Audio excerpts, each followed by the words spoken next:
Writing comedy. It's hard. I'd go as far as to say that, in terms of screenwriting, it's probably the hardest genre to do well. If you want to learn comedy writing, or you're interested in how good TV comedy works, you're in luck, because in today's video we're going to see how the awesome 30 Rock is put together, and hopefully it will inspire you to improve your comedy writing. Everything we talk about today in terms of how to write comedy is going to be from the point of view of sitcom writing, though most of the things we'll look at will of course apply to other forms of comedy writing as well. This isn't a how to write jokes video. This is a comedy writing video for TV and film writing.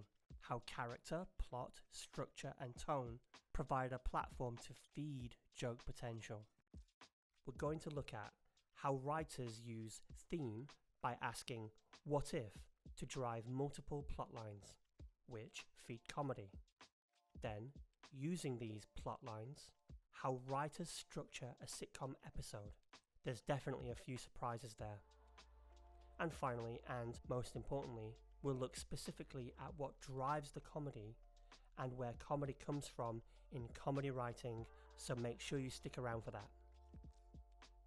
If you want more of this type of thing, deep dives into comedy structure and comedy writing, hit thumbs up below. And if you have a specific show or even a film you want me to look at, put your suggestion in the comments below and maybe we'll take a look. This is going to be a good video, I can't wait, so let's go. This is crucial to understand. I want you to really take this in, okay? Good comedy is more than just jokes or sarcastic, witty one-liners. Good comedy is more than just jokes or sarcastic, witty one-liners. Before you write the jokes, the most important thing is to know the characters in your story.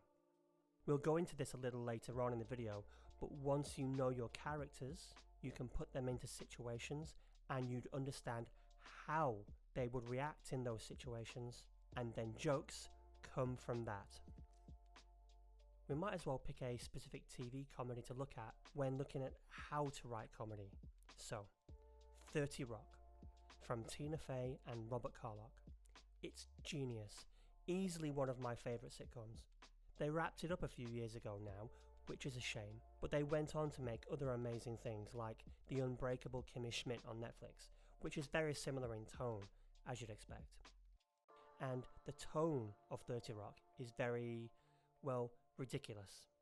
And I don't mean that in a bad way at all. It's all a bit silly and lots of fun, and I'm sure you've probably seen an episode or two. We'll look at comedic tone in detail a little later on. So the episode I wanted to look at is a great episode from season 1 called Jack Meets Dennis. It's a very funny episode. Like in any good film or TV program, everything in 30 Rock is centered around character. Very important. In fact, like I mentioned before, the most important thing. You obviously do need events or situations to happen to see how your characters react, especially in sitcom. But character should always be the sole focus of the show, rather than just be about an event. We'll actually show you something very interesting about that in a minute when we look at plot lines of this particular episode, to demonstrate the relationship between character and event. 30 Rock is a procedural TV show. What does this mean? Well, it means that problems occur, they're investigated and resolved within the same episode. There are of course larger character arcs that happen over the course of a season. It's important to know the format you're working in when trying to figure out plot lines of the thing you're trying to write. So, what would a 30 Rock plot look like? 30 Rock is about the cast and crew of TGS, a live comedy show that has to be made every week. Most episodes of 30 Rock have something that happens that makes putting on TGS that much more difficult. Note the word difficult. This is a very important point about comedy writing. Great comedy is about making your characters suffer. Hurting them, embarrassing them, torturing them. Apparently we, as a species, love to laugh at the misfortune of others. I don't mean literal horror suffering, I mean give your characters something good, then take it away. Promise them something, then take it away. Give them hope, then destroy it. At the end of the episode, the characters mostly end up back to where they started from at the beginning of the episode, ready to be tortured again in next week's episode. Let's imagine we're writing an episode of 30 Rock. You can get great comedy material by asking, what if? Now, in reality, the writer's room of the show would bounce loads of ideas around, spending hours, days, and weeks trying to figure out how to write the best show they can. But we've seen the show and we're gonna cheat. So let's play 30 Rock What If. What if Liz, the star of the show, has a boyfriend that Jack, her boss, disapproves of? That sounds like a good episode. Let's lay the groundwork with our characters before extracting the comedy.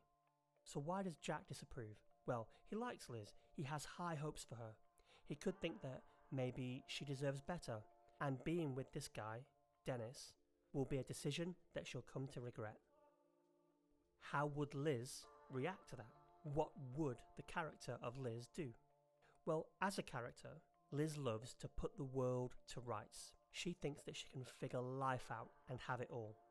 Maybe she'd try and prove Jack wrong. She'd try and justify why Dennis is a good choice. Okay, so how would Jack respond to that? What would the character of Jack do? Well, he's Mr. Success. Everything he touches turns to gold.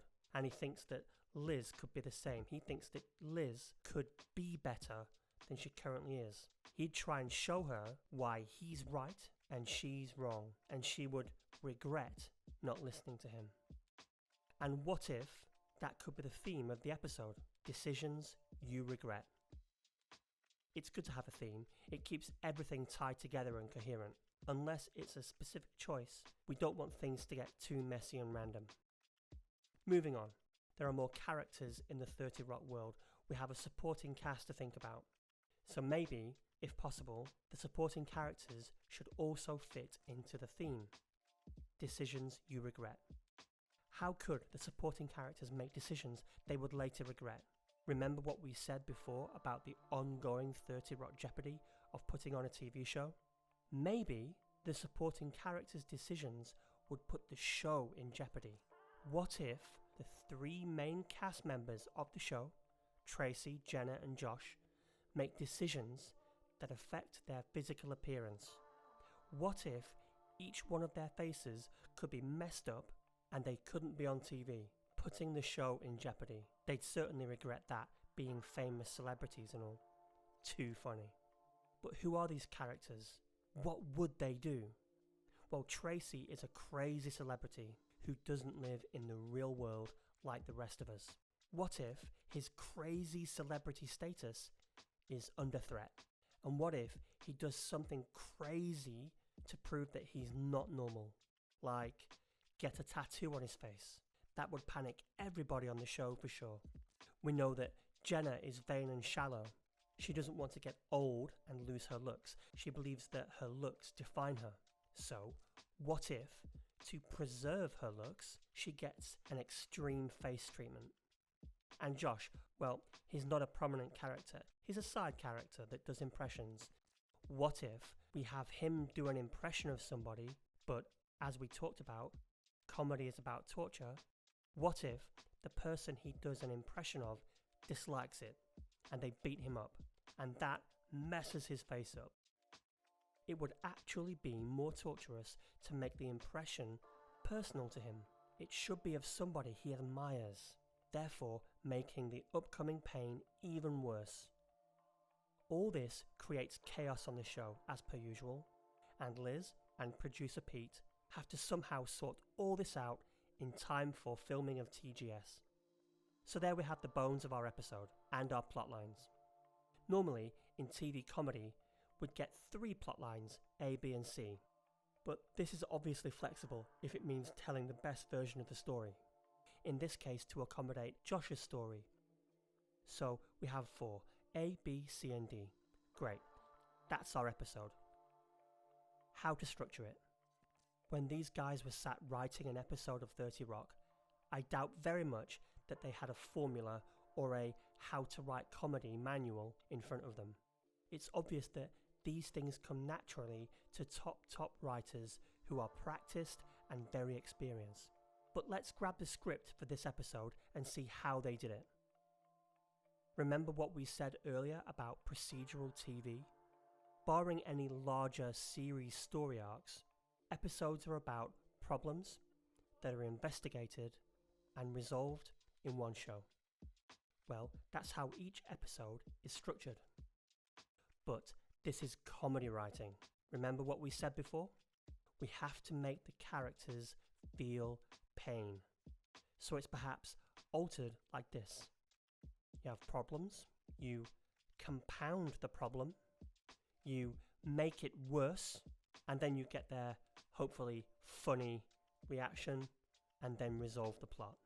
Problems compounded, made worse, reaction resolved. Here are all the pages of the script, almost 28 pages in total. The final episode is about 21 minutes, which seems right.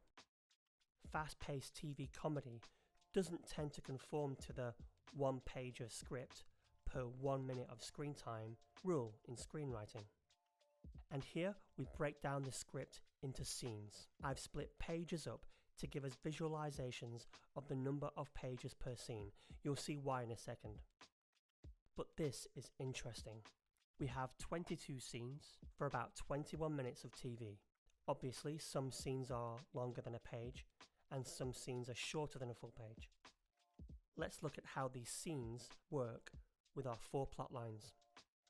Wow, so straight away we can see that plot A takes up a massive part of our script. This makes sense. Liz is our protagonist, and therefore she should lead the main narrative of the show. When you add it all up, plot A gets about 15 pages. Plots B and C are similar in overall time, about 4 pages each in total, though plot B has more scenes. I'm assuming the writers chose to lean on Tracy's predicament a bit more because of the nature of his problem. Remember what we said earlier about episodes of sitcom being about character and not event? Check this out. What we notice here, in white, are the non-character pages. This is dialogue reserved purely for the jeopardy of the show, the event. Just over 2.5 pages in total. This is less than 10% of the script. This shows us that because we're aware of the jeopardy in a show like 30 Rock, we know what the stakes are in making TGS every week. We don't need to waste valuable screen time. It allows us to concentrate on character instead. This is ideal. So here's the episode. Let's recap. Liz wants to prove she can figure out relationships. Jack wants to prove that he's right. Tracy wants to prove that he's not normal. Jenna wants to prove that she's not getting old. And Josh proves his impressions offend people. I don't know. Sometimes even the best writers shoehorn something random into the scripts. These motivations for the characters bring us to the second most important thing in comedy writing, and that is comedy. A lot of amateur comedy scripts that I read aren't great because the comedy comes from a random place. It's witty for witty's sake, or sarcastic and foul-mouthed just for the sake of it. If you want to know how to write comedy, you need to know where the comedy comes from in your world.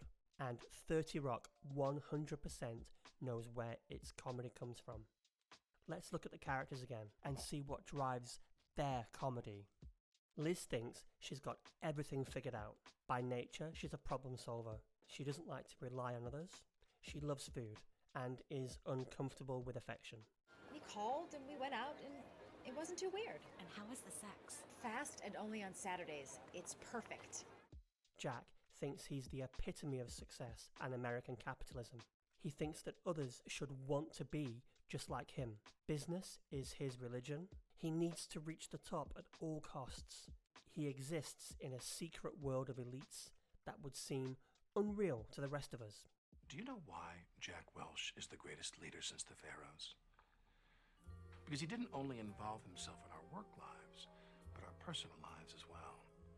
He introduced us to the finest booze, the most restrictive country clubs. He gave us the names of the most discreet private investigators to spy on our ex-wives. Jenna, well, she's shallow and vain. She's in denial about growing old. She craves attention. She will do anything to preserve her celebrity status. I am an actress, and when someone asks an actress how old she is, it's more statement than question. When my mom's feeling old, she goes to this guy on 71st Street. But she's old. She's like 38. I'm gonna be sick. Tracy, he's crazy. He's unpredictable. He's also a contradiction. He's got the temperament of a child, but has a hidden intellect that he's unaware of. That's character assassination. That's not normal.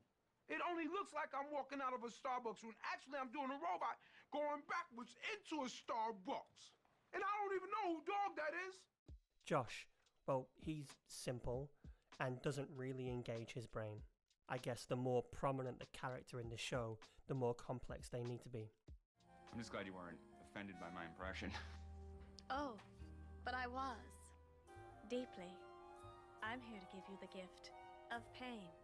Now, it's important to know the tone of your comedy. And when you've got your vibe, stick to it. Silly, surreal, witty, cynical, cringe, whatever it is, stick to it. This is the world you're selling to the audience. As we mentioned before, we know that the tone of 30 Rock's humour is silly and a little ridiculous.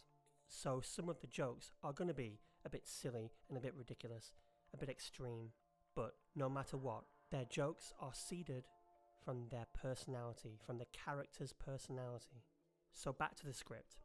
Let's look at the jokes that define character, including some from fringe characters, Dennis, Pete, Kenneth, Suri, etc. Now, there are a few jokes here and there that aren't necessarily about the character or their personal situation. For example, this. Maybe the musical guest can do some extra songs this week. Who is it? James Blunt. But we see that almost all jokes are about and stem from character. There's also 5 jokes per page. That's impressive.